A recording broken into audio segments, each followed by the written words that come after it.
Hello, everybody. My name is Luis Elizondo, and thank you very much for being here today.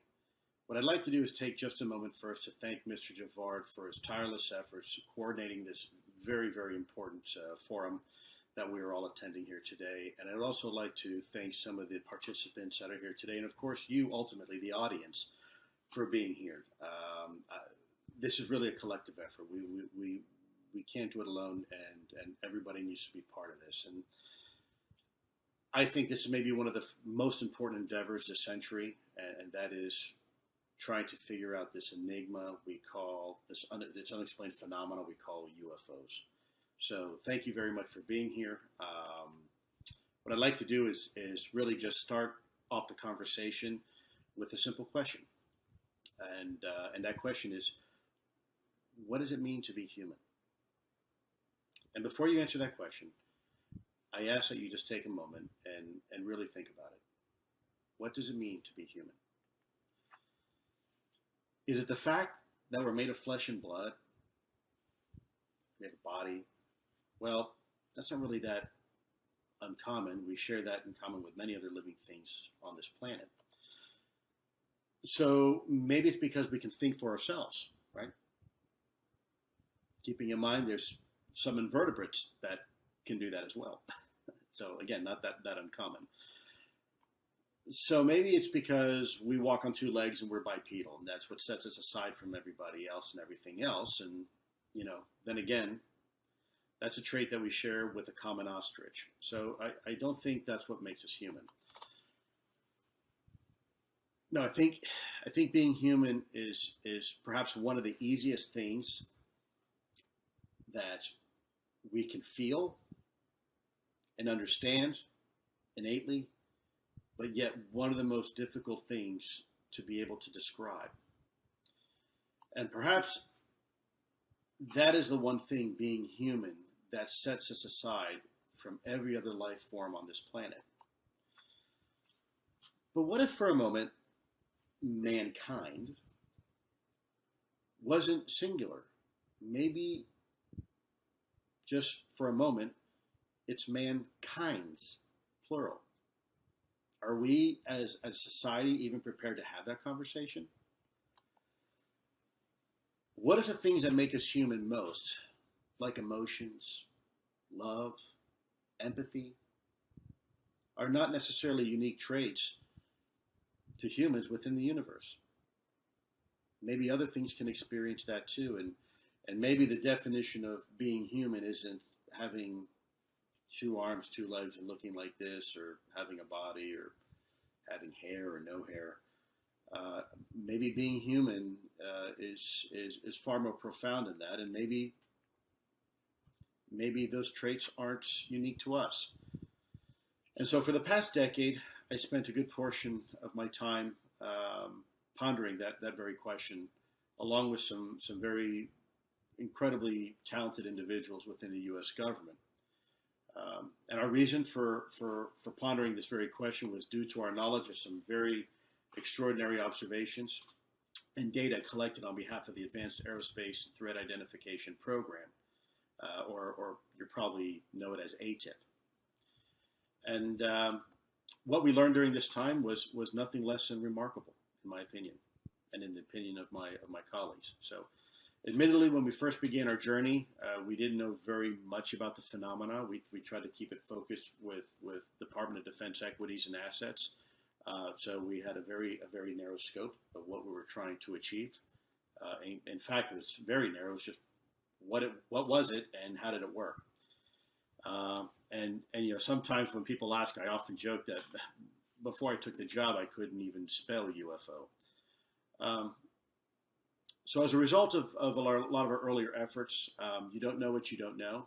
So we took a very broad approach to studying this topic. It was a bit like trying to use a fishing net to catch a fly. But over time, we were able to refine our methodologies and be able to refine our collection efforts to a point where we were far more effective in being able to figure out what this was. And so this enigma, this puzzle, we began to start putting the pieces together. And we did that by creating categories of observables that we knew were very, very unique and not consistent with anything else that we had in our inventory or anybody else's that we were aware of. So it's a lot like putting together a puzzle, right? And when you have a very large jigsaw puzzle you have to put together, you try to find commonalities. So your grandmother may have taught you when you have a jigsaw puzzle, start with the corners because there's only 4 corners and you can find those shapes very easily. So that would be one bin. The next bin might be find all the edges and put those in another bin, set those aside.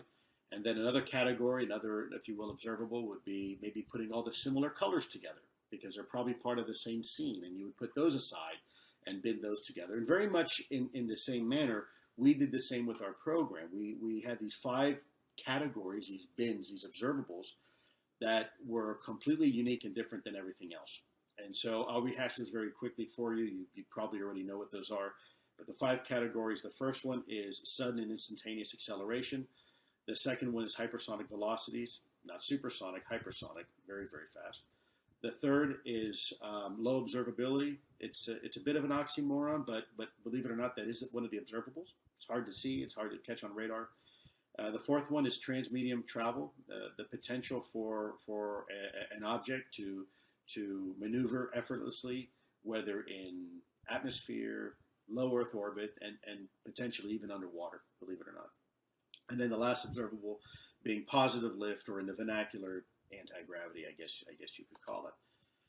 And so that's how we approached this problem. That's how we started it. And as we began to collect information, things started to make sense. And so for the first time now, particularly in the last few years, we now have the mathematical formulas and the scientific modeling, and then also the observations, electro-optical data, etc., all finally coming together, pointing in the same direction. So originally, our focus was trying to figure out what these things were and how they worked. And unfortunately, I don't think we're really much closer to knowing what they are. But I'm very excited because we just about figured out how they work, in our opinion. It's very, very compelling. And I think in the last 2.5 years, more has been done in this area, at least from our perspective, the government perspective. I can't speak on behalf of the private side, but from our perspective, I think we have a much better understanding now than we did just even 2.5 years ago, to the point where we are actually able to replicate some of this physics in a laboratory. So when we started this project, a lot of folks were concerned that maybe we were dealing with science fiction. And as it turns out, we're dealing with science fact. And maybe what some people considered fringe science just turned out to be advanced physics and quantum theory. So we've come a long way. And I think that's exciting news. But there's always, of course, a challenge. And for us, the challenge was, well, I'll tell you what, I'm going to give you a little test rather than tell you.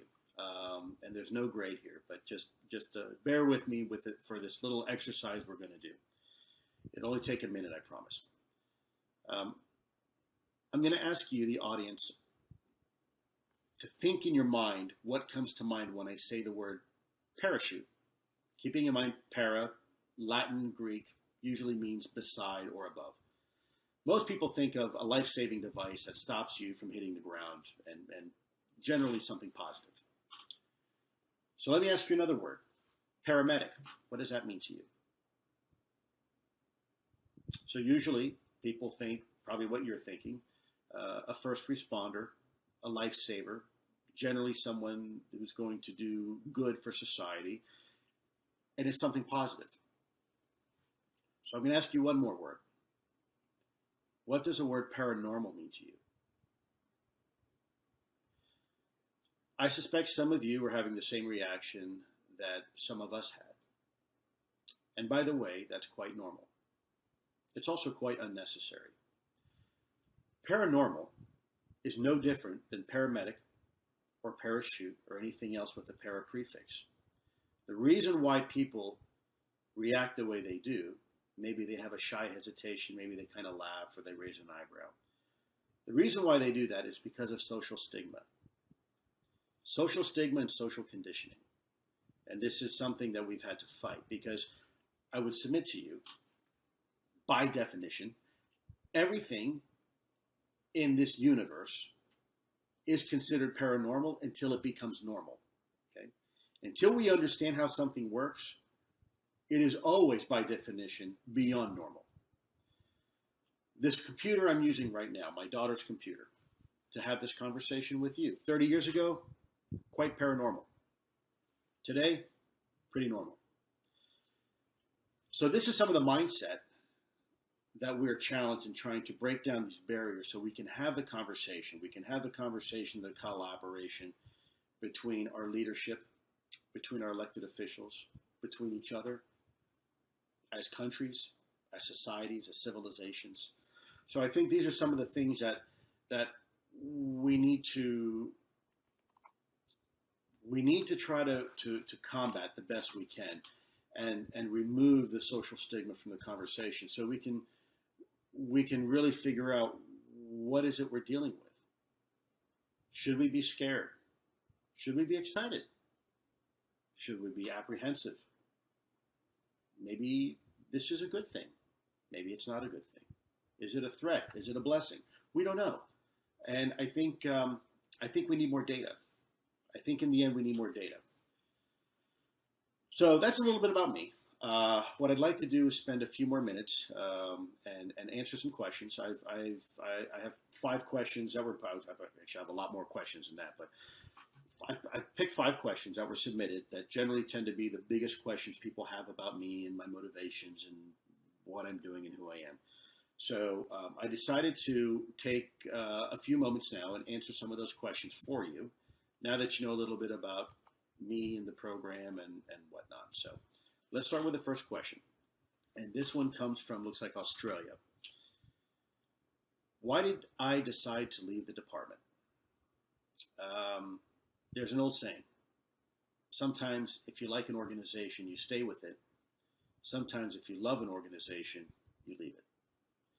And that was certainly my case. I left the department because my loyalty to the department, the people, and the secretary are bar none. These are some of the most amazing human beings I've ever had the honor and pleasure to serve with.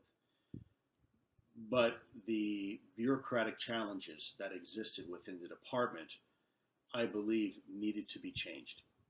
And I believe our secretary deserved to know the truth. He's an honorable man. I've seen the man serve his country in some very difficult situations. If there is one man that deserves to know what's going on, it's certainly him. And if there's one man who can change the system from within, it's also him, I can assure you.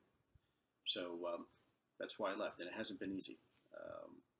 It's pretty tough, pretty easy, I guess, to sit back in a chair and quarterback a game, right? It's another thing to actually be in the game and have to do it, and it's not easy.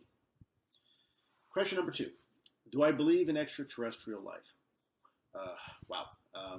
I believe it's certainly possible that life exists beyond our solar system. I've been very careful in the past not to even ask the question when I was in the program. Again, keeping in mind, just as a rehash, we looked at what it was and how did it work, purposely avoiding who was behind the wheel. So for me to tell you it's from the Pleiades or Alpha Proxima, it would be disingenuous. I think we need more data. Could it be from there? Absolutely, sure. Could it also be from something or somewhere else? Yep, absolutely. So I think the bottom line is until we have more data, we just don't know. We can speculate all day long. And the problem here is that in the absence of data, as human beings, we tend to fill in those information gaps with what we know and sometimes even what we don't know. And that can be dangerous. So I don't know. I don't know where they're from. I think it's just about anything's possible. And we shouldn't discount anything. Is it interstellar? Is it interdimensional? Is it, who knows? But we need more data. So question number 3, I think I beat that one up to death. Question number 3, do I believe we are close to understanding how they work? Yes, Yep, we are really, really close. In fact, I would submit to you, I don't think we are thousands of years or even centuries away. I think, based upon my experience, we might be 20 years out. It's no longer a theoretical question of if it's possible. We have already demonstrated the physics with the CERN, the Large Hadron Collider, and some of these other places where we know absolutely some of the physics behind what we are seeing is not only possible, we're replicating it. We're replicating it, though, at a very small level. But the question of whether or not can it be done, that's not a question anymore. It is being done right now. The real question is now, it's a technological challenge. It's a scalability issue. How do we replicate and control what we can see now in the laboratory in the very small scale, and make that useful to us in everyday life, in the scale we live in now. Question 4.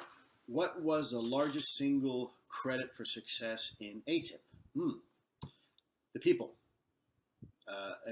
The people's it. Without the people that are in that organization, we wouldn't have anything. These are people that are working very hard day in, day out, doing their job, mostly without any credit at all. And when people find out what they do, sometimes they're ridiculed, despite having the evidence.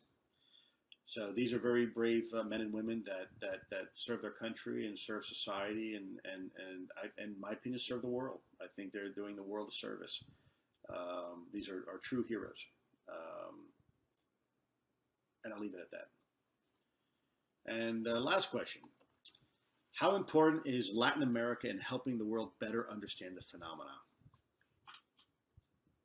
Absolutely critical. We can't do it without Latin America. For many reasons. I'll start with the most obvious.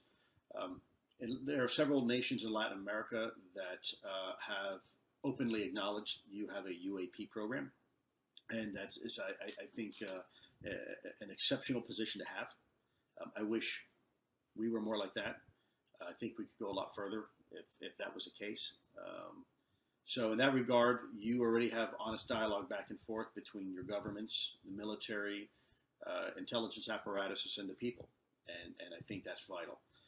2, there seems to be a lot of incidents down there, without going into a lot of detail. I think for some reason Latin America, in some regards, is a hot spot. I'm not saying other places aren't, but I think Latin America has a long history with the UAP phenomenon, and it's very compelling, the evidence that you've been able to collect. And it would be my hope that at some point here in the very near future, we'll get into a situation where we will be able to have a relationship with those countries in Latin America and be able to collaborate and exchange information and data and our experiences, so we can collectively put the talent and resources that are out there and bring them to bear on this incredible enigma, this puzzle. So with that said, the last thing I'd like to add is that we are now in the process of creating a community of interest electronically. This is going to be a very powerful tool, a very expensive tool, and a very complicated tool for us to build. So it's taking a little longer, but we are going to phase it in phases. And it's going to be a tool that's going to allow you as a user to input information and also retrieve information. There's going to be some analytics as well behind that you'll be able to tailor for your specific needs in virtually real time. So as things are happening, you would, in essence, perhaps get an alert. You'd be able to provide information in, take information out, and tailor that capability to suit your personal curiosities, your desires, your interests. Yeah, I think it's going to be fantastic. And this is something that I think we can all share, and that will allow us to go exponentially forward. Because in the end, we need more data. This is a very data-hungry endeavor. So the more people that participate, the more people that support it, ultimately the quicker collectively we'll all succeed. So these are some of the exciting things that I think are going to be coming up in the near term, and I hope it benefits you.